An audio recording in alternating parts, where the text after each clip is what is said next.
Saturday, 22nd of November, 2025 at 1:13 p.m. here in Snohomish, Washington, United States of America. Welcome once again to our cosmic journey.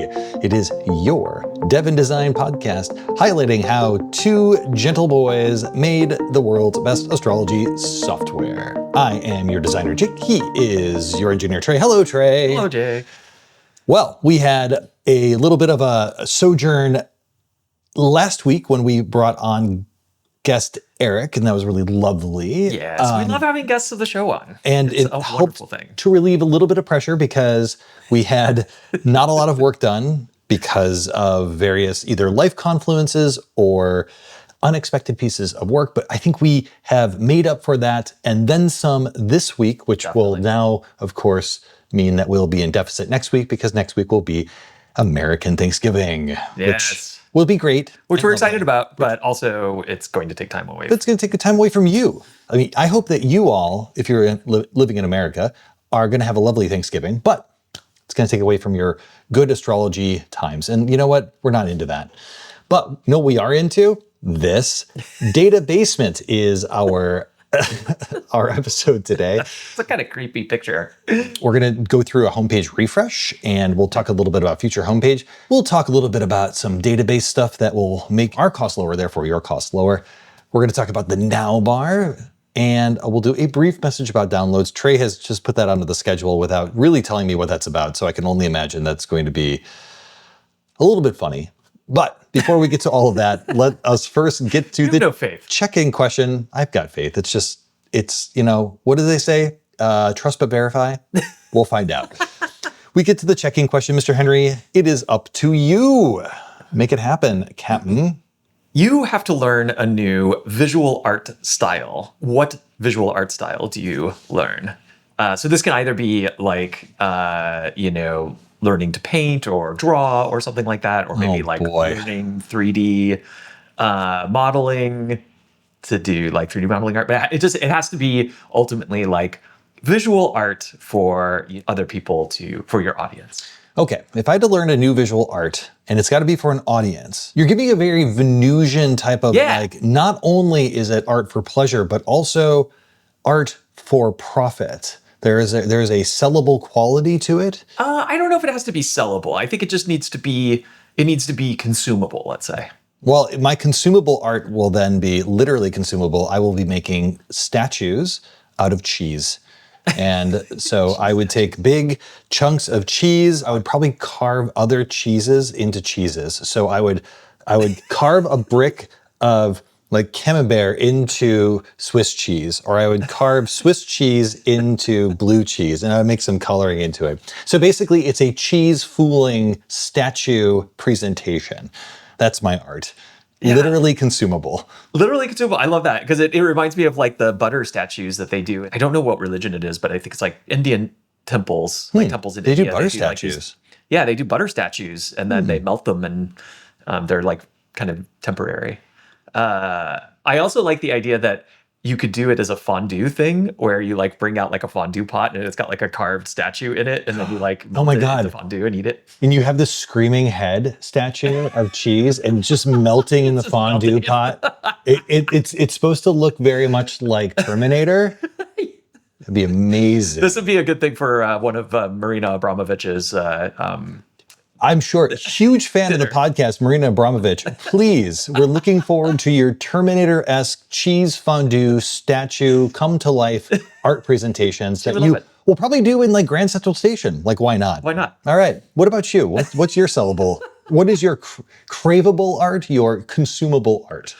Yeah, mine was much more provincial. I was hoping for watercolor just because I've always... I mean, really, you're kind of coming across as a watercolor now with all of your like bibs and bobs kind of coming in and out. It's like a little watercolor-esque. A little watercolor-esque. Yeah. Good friend of ours and the show, Heather Freeman, is an amazing artist. Snaps to Heather. Yeah, and does amazing like art with watercolor and mixing in like different medias and like different elements into the watercolor so that like it's really beautiful and textured and it's kind of wild as well. Like I like that. Like watercolor is never 100% controllable or predictable. which I think is like part of what makes it really cool. So yeah, I would want to learn watercolor. I love that. Yeah. Speaking of being provincial, Ms. Freeman made a watercolor. I thought it was great. She was like, this is garbage. So like, who am I to like even know what is good consumable art? Because I was like, that looks great. And she's like, no. And then she went over it.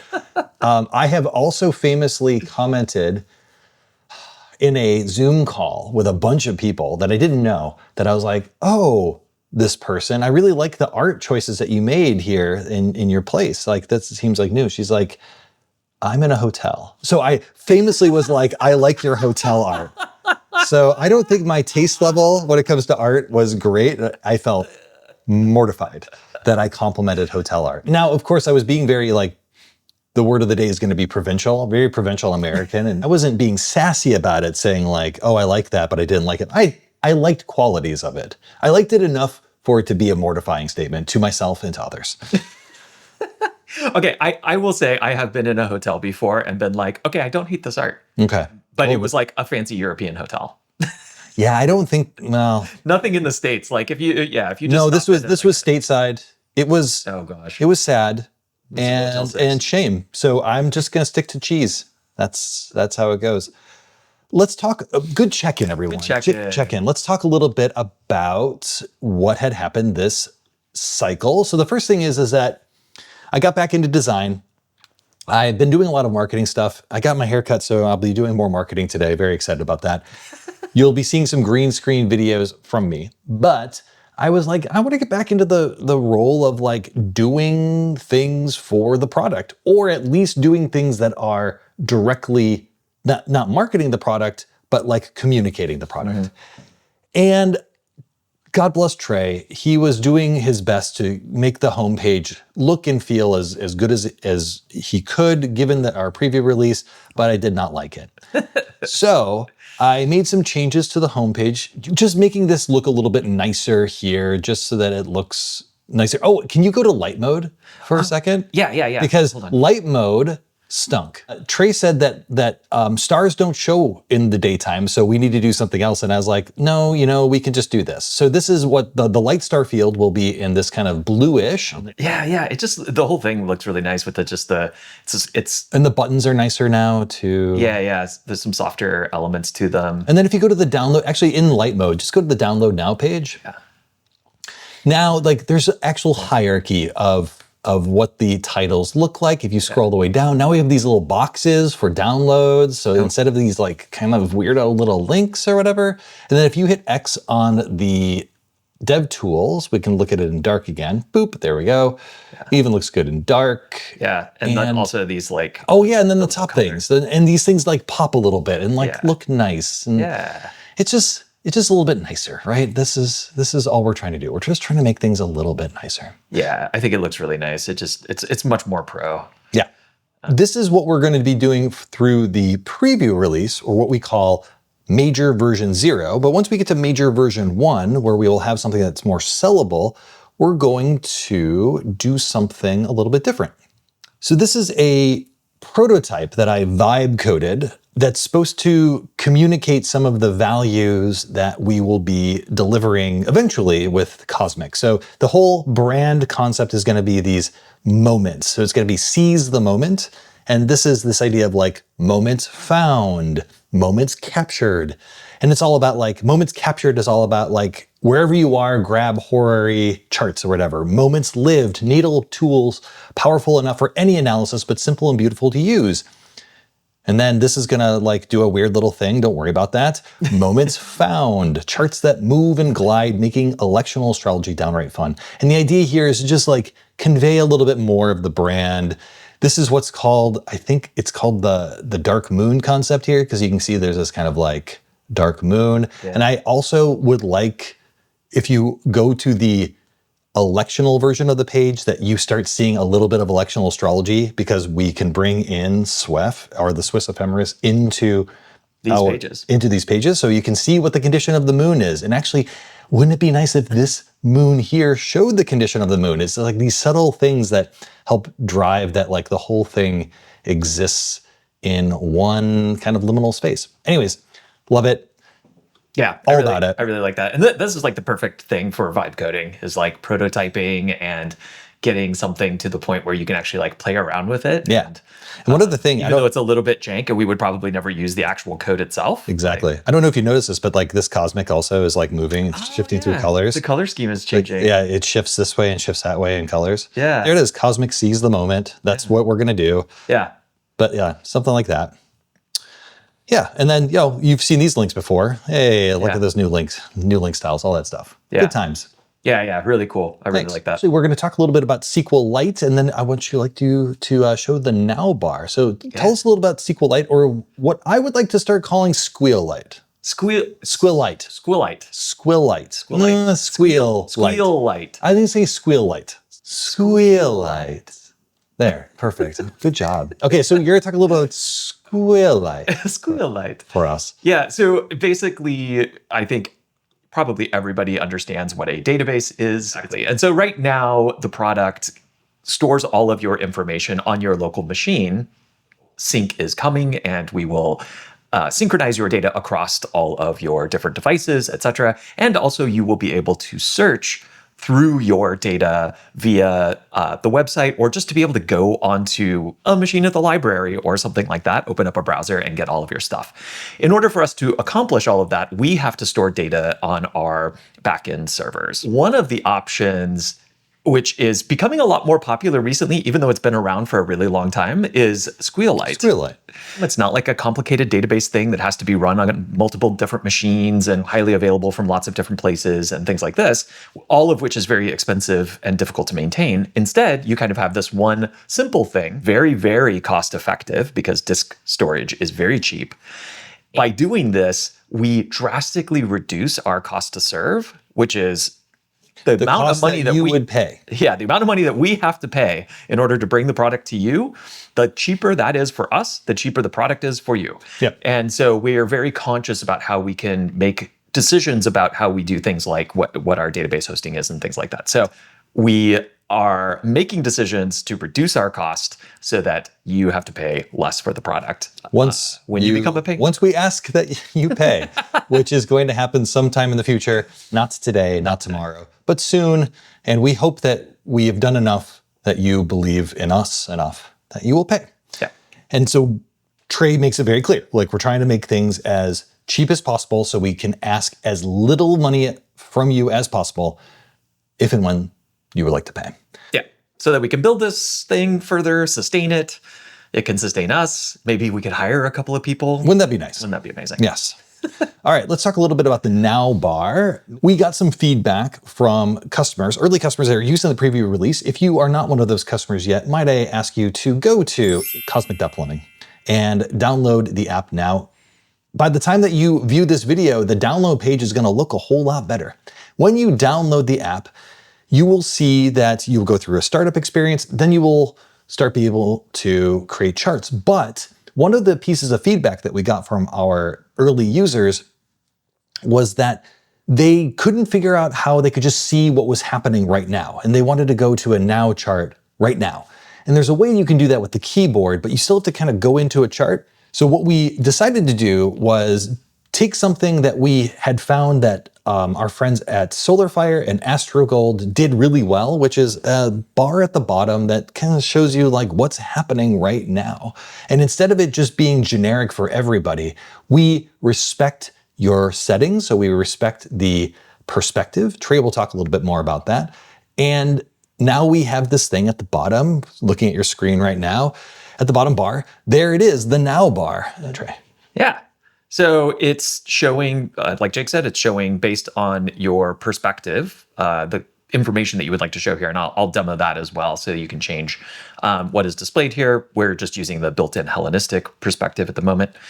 And yeah, so it shows the current time, it shows the ascendant, the placement of the ascendant, and it updates in real time, or close enough to real time anyway. I mean, if you go to a node, you look at the ascendant there, you can see it's moving pretty quickly. Yeah. So you can see what's kind of going on right in this moment. And then when you click on this, it takes you directly to that chart. Boom. Boom, just like that. Boom. So you can get right into that now moment chart and just take a look at what you need to take a look at. Now, if I wanted to see more than just the 7 planets, but I wanted to see the outers as well, Mr. Henry, how would I go about doing such a thing? Yeah. So right now, the bottom bar will, or the now bar as we call it, will use whatever your default perspective is. So like I said, we're using the Cosmic Hellenistic default perspective, and that's why it was showing what it was showing. I also have my trad perspective here, trad, which includes the outers, and it also includes the mean nodes, and it also includes Lilith. Setting this as my default, if I go back, then you will see that I have a whole lot of stuff here. And so now I have the outers, and then if it's too much to fit within the screen size, you can scroll between them. That's pretty cool, actually. Yeah. So it just gives you a quick way to view what's going on right now, and in the same way that we're updating the transits of all of these charts in real time as well, we're also updating the bar. So yeah, it's just a nice little thing to have. And thank you, shout out to one very specific person who really pushed this. We didn't get permission to say your name, but yes, we appreciate you. We appreciate you and all of the feedback that you've given us. Yeah. And keep it coming. Yeah. Every piece of feedback, whether I capture it in email, in a conversation, carrier pigeon, Discord server, I actually put into a database and I track all of that. And so this member, this person that uses our software that gave us this feedback, I will let them know after we release it, here's what we had done. If you would like to be one of these people, again, go to cosmic.plumbing, download the software. It is there for you. Give us feedback, and you can always write us at feedback@cosmic.plumbing. We would be glad to take all of that feedback in and take action on it, because feedback's a gift and we love it. Yeah. And can I say one thing? Of course. Can I say one thing? Why couldn't you? We'll edit it out if it's weird. Go for it. I don't like, no. Okay. I was gonna say something really untoward. Don't say it. Don't say anything that you get canceled for, because I might forget. Because all mics are hot. I might forget.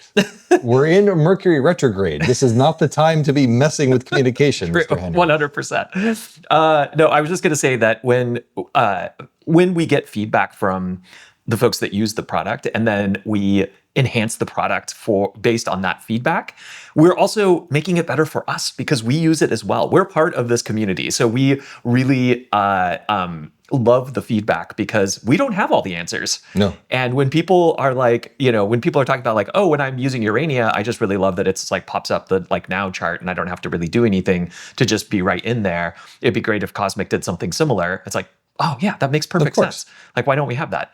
So yeah, it's this kind of thing that just, it really helps everybody, so including us. So we love it. Very good. Mr. Henry, you had some small statement that you wanted to read about the downloads. Yes. Let me check my prepared statement. Exactly. Like, I will not be taking questions after this statement. Exactly. No. So those of you who are currently using the product will probably know that when we ship a new version, you get a little bar in the app that says, "Hey, there's a new version." And you may have also noticed that it doesn't work the way that you want it to. You click on it and it opens like a weird little bespoke window, which is not helpful. It's not helpful. And so then you actually probably have to just go to cosmic.plumbing in your browser and download the new version. I have fixed that. Hey. Yay. However, it won't happen until the release after this, because the fix is going in now. So when you update to the current release after that, it should hopefully work correctly. So our deepest apologies for one more time of wonkiness and wankiness when it comes to the downloads, but just know that it is fixed, and we are very excited that you can just download the software. By clicking the link in the app. Yeah, we want to be simple, invaluable, attuned, and prioritize. A priority in your life. We want to be Snap. And we were not being simple. Yeah. And certainly not being invaluable. So we're fixing that. We're fixing those things as quick as we can. Fixed, in fact. And actually, we will release sometime probably today. I need to do all of the builds. He's got to do the builds. I got to do the builds. But he's got to do the builds. I got to go to the gym. I have to do a bunch of marketing stuff as well. Mr. Henry, whilst you are doing the builds, whilst I am editing this video, what should the good viewer do with their Saturday today, here and now. Go into your content river, which you have, because we've talked about it in the past. And Maybe. I can't remember if we've talked about it. Doesn't matter. If I talked about it, it's up there. pick something out of there that you're like, oh, I really want to check this thing out, but I just really haven't done it yet. I did that with a game that was suggested to me called Dream Barbecue or something like this. God. And it was wild and I loved it. And so you probably have some cool stuff in there. Go dip into your content river and figure it out. Yeah, I was just going to look up. I decided that I was going to read the book from Dickens, Martin Chuzzlewit, which is about American provincialism and how it's basically the revenge novel from Dickens from the 1840s, talking about How extra Americans are. How extra Americans are. And I don't think anything's ever changed. All right, be well, take care, have yourself a beautiful Saturday or whatever day you watch this video. We love seeing you here every week, and we hope to see you again next week. We will be here. Hopefully you will be too. Until then, take care, be well, and goodbye. Bye.